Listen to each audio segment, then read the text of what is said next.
Hello guys, in this video I am going to show you how to edit your profile on the aliexpress.com website, but first I just want to mention, don't forget to subscribe to my channel because at 10,000 subscribers I am going to show you my whole YouTube revenue statistics and growth strategy, how to make money online. Now let's jump into it. First of all, open the website on your device, and after that you should go to your home page.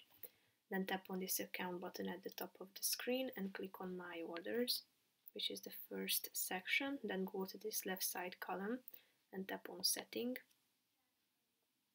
After that, you should go to this Personal Information section and tap on Edit Profile.